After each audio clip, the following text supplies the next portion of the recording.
It looks like a very expensive pump, and this is a very affordable pump. Taking a closer look at the controller, you can still direct the flow. I like that you can use it in a variety of ways, but again, lots and lots of positives.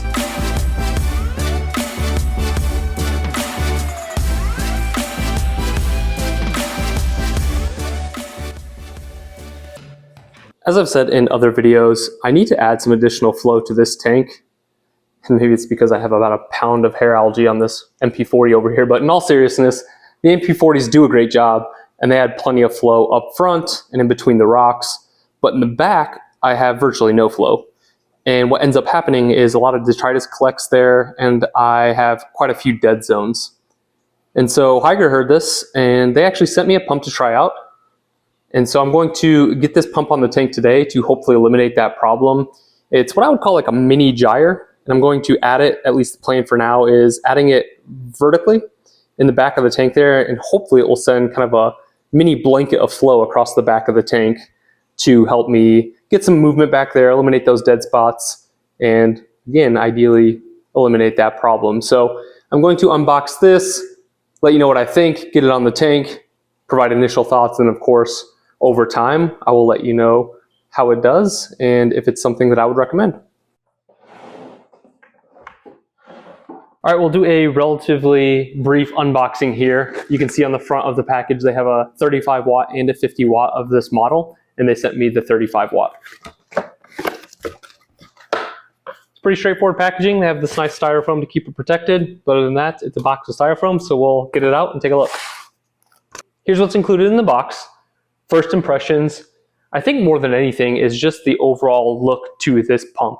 It looks like a very expensive pump, and this is a very affordable pump. So I love that right away, that they've given it this matte black finish and just made it look really, really nice. In my opinion, they didn't skimp on the design of the pump itself. This looks really cool. They include a controller. This comes standard. And so I love that you don't have to buy this separately, and the controller itself looks very straightforward, but you do, of course, have the instruction manual here for programming. They include 2 3M sticky pieces for mounting on the back of this, or it has the hole here if you prefer to screw it in. Here's the pump itself, and so a couple of things here. I love that it does have a very strong magnet to it, and so a magnet mount, I always appreciate that. Now the cord will be on the inside of the tank on the wet side. If you think of the MP40s with Ecotech, they have kind of their signature feature being the cord on the outside on the dry side. This is on the inside, but they do have, which is the standard for most pumps, and then they have a suction cup here on the cord so you can kind of discreetly hide that cord. I also like the overall size, and just that this is a little bit smaller. They do have, the Hygger actually has one of the gyre pumps that has the motor here and the fans on each side. Of course, that's going to be for a larger application, a larger tank, more flow for what I need. Just kind of that half of that is perfect for me. It keeps it relatively small. I did notice there is a small screw here, assuming that's a stainless steel screw, but this is a screw nonetheless. It'll be on the inside of the tank, and so we'll have to keep an eye on that and make sure that doesn't rust over time. Pretty standard power adapter here. But that is the actual pump itself. Now, in terms of mounting this, the more standard way to mount this style of pump is going to be horizontally, and it's going to provide that blanket flow. That's why most people purchase this style, is for that blanket flow across the top of the tank. I may do that. I do have all of my SPS at the top, so that would be nice. But in initially receiving this, my first thought was actually to flip that, have it sit vertically and have that blanket of flow go across the back of the tank, because that's where I need the flow. So I may do that, or I could just slide one of those MP40s down and place this at the top where my SPS are and have that go across the tank horizontally. So either way, I love that you have the option to do that, and I'll just kind of play around with it and see what's best in my situation. I'm getting ready to mount the Hygger pump onto the tank here. As I had said, my thought is to put it over here towards the back side of the glass. I don't want to put it all the way up against the edge here, because I do have my overflow box that comes out, and so I don't want it to just go right into that corner. It's going to hit that corner regardless if it's going to be anywhere back here, but if I move it out a little bit, hopefully it can kind of, at least some of that flow, go past that overflow box and go around the corner. So I'm gonna try it there. It looks like there's minimal flow now because I turned the MP40s off so we can really see what just this pump alone does outside of my return nozzles up top. So like I said, I'm gonna mount it here. All my electric is here. So it's a nice short run to plugging the pump in. So this is kind of what I'm thinking to send the flow that way. Another reason this is perfect for what I'm personally trying to do here, if I'm going to mount it vertically like this, not having that additional fan here is perfect, because if I did and mounted it vertically, it'd be pushing a ton of that sand all across the tank. And so this gives me about that much room of not getting that sand blown and keeps the pump up a little bit. And so this is the motor right here with no fan underneath, because it can sit there and really have some clearance and not have the sand blow as much.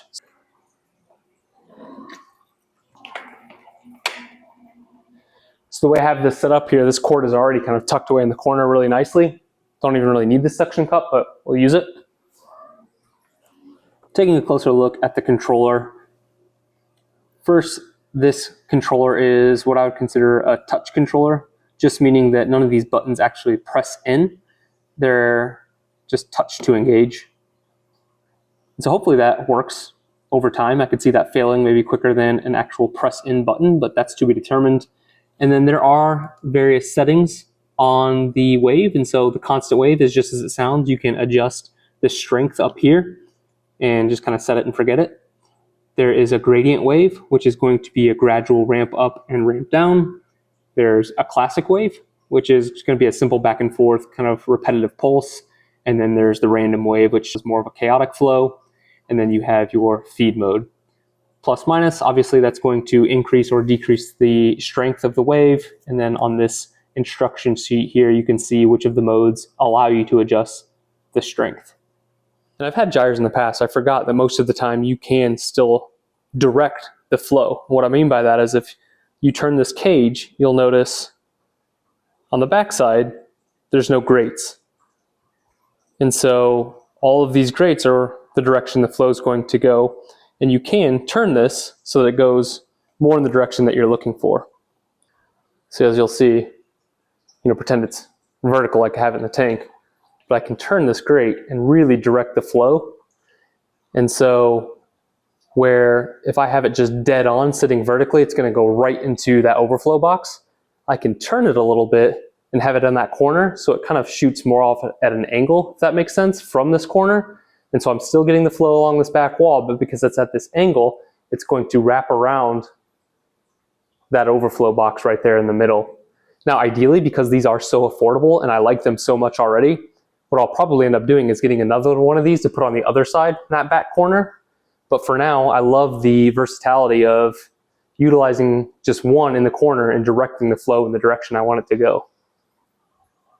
You can kind of see the edge here.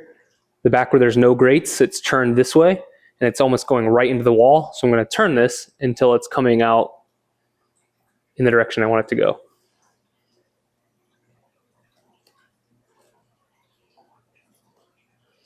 And now you can see the movement of some of this hair algae because I've turned this, and now this is going this way as opposed to here. I've turned it, and it is now going out more at an angle exactly the way I want it to.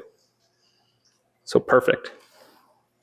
I've had the Hygger pump running on the tank for a couple of hours now, and I do like the placement back there in the corner. When you look at the tank from the front, it's just kind of hidden back there in the corner and almost blends in with the black of the background. And the first thing I need to do to that point is remove that sticker. I forgot to take the sticker off the pump, so we'll take it out and remove that. And I do want to try it in a couple of other places. I don't think it'll stay here in the corner. It is doing what I would like it to do, but I have a couple of gonioporas here that are not liking such direct flow because they're getting blasted as it's going this way. It's one of the challenges with a mixed reef, right? SPS corals are hard to keep, but the one thing that is easy is the flow. Just crank up the flow, the more the better.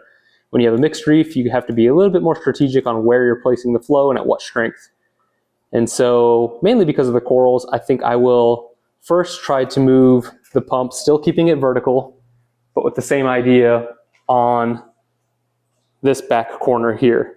This MP40 is definitely more in the back.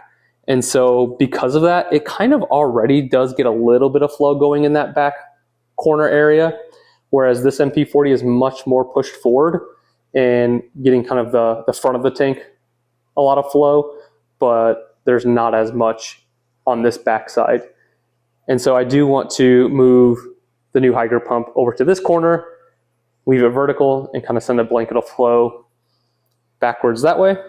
And then I think lastly what I'll try is adjusting this MP40 down and back a little bit, still kind of getting as much of the front as I can, but also sending some flow up to the back. And then I will try the Hygger horizontally at the top of the tank. If you've seen some of my videos in the past, I've had people comment, and they're not wrong, that I have a bit of that kind of oil slick look to the top of my tank. And that's because, not to get into this here, but it's essentially the way that I have my overflow box set up to reduce noise. It's not quite the way a water box intended it. And so because of that, I end up with a bit of the kind of oil slick look to the top. And I think if I try the Hygger horizontally up here and send the wave across the top, it'll keep all of the water mixed up and eliminate some of that. So lots of options, but I do want to try them all out. So as I had said, the first thing I'm going to do is move it from that corner to this corner.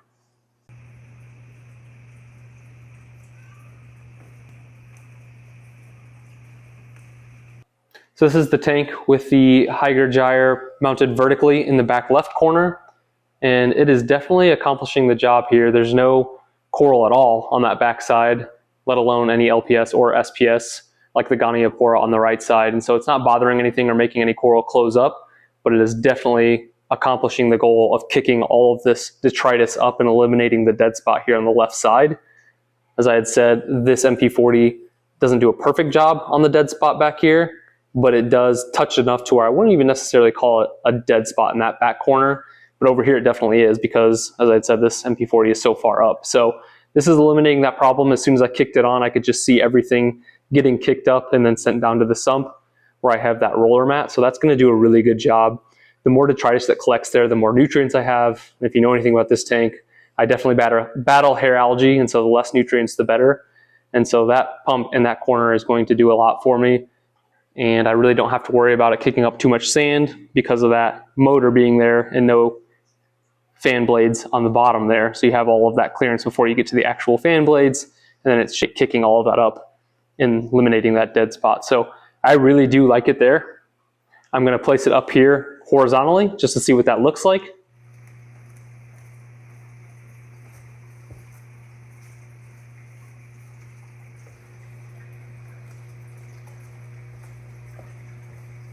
This is where the Hygger pump is going to stay, at least for now. I'm going to keep it horizontal, sending that flow across the top of the tank. This particular problem that it's solving is going to be for that oil slick look that I have, but it still did help me eliminate the dead spot by repositioning the MP40. So 2 birds, 1 stone type of thing. My overall thoughts are, at least on day one, that I really, really like this pump for a few reasons. Just right out of the gate, the way it looks. Whether you should or should not place a lot of weight on just how something looks, I think a lot of us do in this hobby, like a piece of equipment that looks good in the tank. And so I really like that component. I like that you can use it in a variety of ways. You can change the orientation on it. The magnet makes it really easy to move. I like that for this particular pump, in my need, I actually appreciate that it doesn't have that second cage and fan on the other side. Keep in mind, Hygger does make one for bigger applications that has that, but for this one in particular, I like that it only has the one side here. I like the controller. It's super simple, easy to use. We'll have to, like I said, track over time if those buttons continue to work the touchscreen, and then we'll also have to track this screw and make sure that it doesn't rust. But again, lots and lots of positives, and probably the one that a lot of people are interested in is the cost. It's a very affordable pump. I really appreciate companies like Hygger that make really good looking products, and I want to say quality products. I want to give it some time, of course. I can't really make that call on day one, but assuming that it does everything that I think it will, quality products at affordable prices. I think we all agree in the hobby that things have just gotten a little bit out of control on a lot of the equipment, and it really does reduce the barrier to entry for new reefers that come into the hobby and just get that sticker shock when they see how much the equipment costs. And so not only new reefers, but people like myself who just kind of reef on a budget, and when you want to add something supplemental, you don't want to necessarily go out there and spend a ton of money, but you want something that works and solves your problem. And this pump definitely does that for me. And I'm excited to track it over time, see what you guys think as well. I encourage you to purchase one. Take a look at the description. There are some instructions and even a discount code there if you're interested in one of these. But for me, I'm really happy with it so far.